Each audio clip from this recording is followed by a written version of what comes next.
Hello everyone, welcome to our YouTube channel JKSSB चुनाव classes. तो हम डिस्कस कर रहे हैं MCQ जो फीमेल सुपरवाइज़र का सिलेबस है। तो उसमें जो स्पेशलाइजेशन यानी कि सोशियोलॉजी का सिलेबस दिया गया है, तो इसका जो यूनिट नंबर 5 है, तो इसके MCQ हम डिस्कस कर रहे हैं। तो हमने पहले देखा था ग्रोथ एंड डेवलपमेंट, इसके MCQ डिस्कस किए थे। उसके बाद food nutrient health and fitness, इसके MCQs डिस्कस किए थे। उसके बाद फिजियोलॉजी एंड प्रमोटिंग हेल्थ, इसके डिस्कस किए।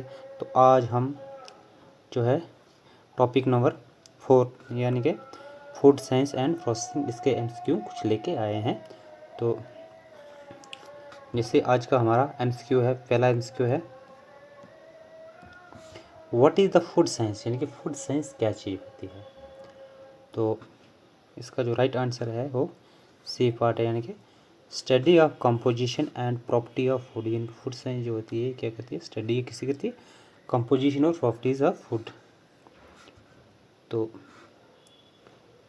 नेक्स्ट क्वेश्चन है हमारा, which branch of food science focus on the study of micro organism in the food. यानी कि कौन सी ऐसी फूड साइंस की ब्रांच है जो फोकस करती है किस पे, जो स्टडी ऑफ जो फूड में माइक्रो ऑर्गेनिज्म होती है उनकी स्टडी पे फोकस करती है, वो फूड साइंस की कौन सी ब्रांच है। तो इसका जो राइट आंसर है वो है सी पार्ट, यानी कि फूड माइक्रोबियोलॉजी इसका राइट आंसर है, यानी कि सी पार्ट इसका राइट आंसर है। तो नेक्स्ट क्वेश्चन हमारा question number 3, the process of adding vitamins to milk is known as. जो प्रोसेस होता है, यानी कि जो प्रोसेस होता है किसका, जो विटामिन जो होते हैं मिल्क में ऐड करने के प्रोसेस जो होता है, उस प्रोसेस को हम क्या कहते हैं। तो इसका जो राइट आंसर है वो है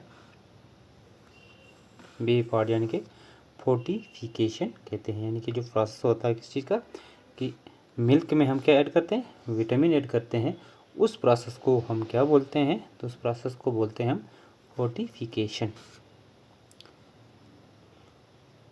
नेक्स्ट क्वेश्चन है हमारा, what is the primary purpose of bleaching vegetables during food processing. यानी कि क्या बोल रहा है क्वेश्चन, कि जो प्राइमरी पर्पस क्या होता है कि वेजिटेबल को ब्लेंच करते हैं कब, ड्यूरिंग फूड प्रोसेस। जो फूड प्रोसेस में वेजिटेबल को हम ब्लेंच करते हैं, तो उसका प्राइमरी पर्पस क्या होता है, ब्लेंच करने का जो प्राइमरी पर्पस क्या होता है। तो इसका राइट आंसर जो है वो है बी पार्ट, यानी कि इन एक्टिवेटिंग एंजाइम। यानी कि एंजाइम जो होते हैं उनको क्या करते हैं, इन एक्टिवेट करते हैं। तो ये हमारा इसका प्राइमरी पर्पस होता है किस चीज़ का, वेजिटेबल को ब्लेंचिंग करने का। तो हम देखते हैं ब्लेंचिंग क्या चीज़ होती है। What is the blanching. तो ब्लेंचिंग होती है, ब्लेंचिंग एक प्रोसेस होता है बाय विच फूड, यानी कि फूड में क्या, यानी कि फ्रूट और वेजिटेबल जो होते हैं, और ब्रीफिंग सबमर्ज इन ए बॉइलिंग वाटर। यानी कि उनको क्या बोलते हैं, सबमर्ज करते हैं फूड या वेजिटेबल जो को उसको सबमर्ज करते हैं किसमें, बॉइलिंग वाटर में। एंड देन उसके बाद फिर इसको क्या करते हैं, इमीडिएटली कूल, यानी कि पहले उसको बॉइलिंग वाटर में उसको सबमर्ज करते हैं, उसके बाद उसको मतलब इमीडिएटली कूल कर देते हैं, यानी ठंडा कर देते हैं, to stop the food cooking. यानी तो इसको हम क्या बोलते हैं, ब्लेंचिंग बोलते हैं। तो नेक्स्ट क्वेश्चन हमारा है question number 5, what is the main function of food preservative. यानी कि फूड प्रिजर्वेटिव का मेन फंक्शन क्या होता है।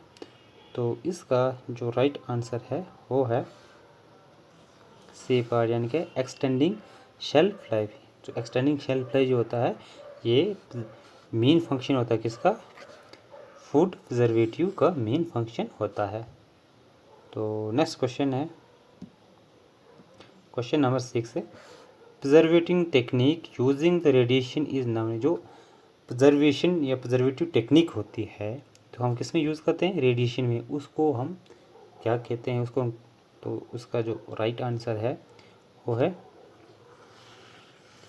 ए पार्ट, यानी कि कोल्ड स्टरलाइजेशन बोलते हैं। यानी कि जो ऑब्जर्वेटिंग टेक्निक होती है, तो हम जो रेडिएशन, उस टेक्निक को कहाँ यूज़ करते हैं, रेडिएशन में यूज़ करते हैं। तो उस टेक्निक को हम क्या बोलते हैं, उसको हम बोलते हैं कोल्ड स्टरलाइजेशन बोलते हैं। नेक्स्ट क्वेश्चन हमारा question number 7, which method of food preservation involve the remove of water to prevent bacterial growth. यानी कि फूड, क्वेश्चन क्या कह रहा है कि फूड प्रिजर्वेशन में कौन सा ऐसा मेथड है, जो मेथड हम किस लिए यूज़ करते हैं, जो बैक्टीरियल ग्रोथ होती है। तो हम वाटर को रिमूव करते हैं किस लिए, बैक्टीरियल ग्रोथ को रोकने के लिए। तो ऐसा कौन सा मेथड है, तो उसका राइट आंसर जो है ए पार्ट, यानी कि डिहाइड्रेशन इसका सही आंसर है। ए पार्ट इसका राइट आंसर है। तो नेक्स्ट क्वेश्चन है हमारा question number 8, which of the following is an advantage of food processing. यानी कि फूड प्रोसेसिंग, इनमें से कौन सी ऐसी जो फूड प्रोसेसिंग की क्या एडवांटेज है। तो इसका राइट आंसर है D part, all of the above. यानी कि availability of seasonal food throughout the year, तो ये भी इसका एक एडवांटेज है। दूसरा है remove of toxin and preserve food for longer, तो ये भी इसका क्या है, एडवांटेज है। तो adds extra nutrient to some food item, तो ये भी इसका क्या एक एडवांटेज है। तो नेक्स्ट क्वेश्चन है हमारा, which of the following is are physical property of food. यानी कि इनमें से कौन सी जो है फूड की एक फिजिकल प्रॉपर्टी है। तो इसका राइट आंसर जो है वो है डी पार्ट, यानी कि कलर जो है ये भी फूड की फिजिकल प्रॉपर्टी है। टेक्सचर जो है ये भी फूड की फिजिकल प्रॉपर्टी है। और कंपोजिशन है, तो ये भी फूड की फिजिकल प्रॉपर्टी है। तो नेक्स्ट क्वेश्चन, आज का लास्ट क्वेश्चन जो है वो है कि which food property can be defined as those property controlling the transfer of heat in the specific food. यानी कि कौन सी ऐसी फूड की प्रॉपर्टी है जो ये डिफाइन करती है कि, यानी कि किस चीज़ को डिफाइन करती है कि जो property of controlling the transfer of heat, यानी कि जो food property can be define as those property controlling the transfer of heat in the specific food. यानी कि कौन सी ऐसी फूड की प्रॉपर्टी है जो इस चीज़ को डिफाइन करती है कि जो ट्रांसफ़र ऑफ हीट एक स्पेसिफिक फूड में जो है इसको कंट्रोल करती है। तो इसका राइट आंसर जो है वो है सी पार्ट, यानी कि geothermal property of food. Geothermal property of food जो है ये ऐसी प्रॉपर्टी है, ये इस चीज़ को डिफाइन करती है कि, यानी कि जो ट्रांसफ़र ऑफ हीट एक स्पेसिफिक फूड, यानी कि स्पेसिफिक फूड होता है उसकी जो ट्रांसफ़र ऑफ हीट होती है उसको कंट्रोल करती है। तो मिलते हैं नेक्स्ट लेक्चर में। तो नेक्स्ट लेक्चर में हम इसी टॉपिक पे एमसीक्यू लाएंगे। और आज के लिए तो हमने 10 एमसीक्यू 10, आज के लिए हम 10 एमसीक्यू लाए थे। तो नेक्स्ट लेक्चर में हम लाएंगे और एमसीक्यू डिस्कस करेंगे। तो मिलते हैं नेक्स्ट लेक्चर में, आज के लिए इतना ही।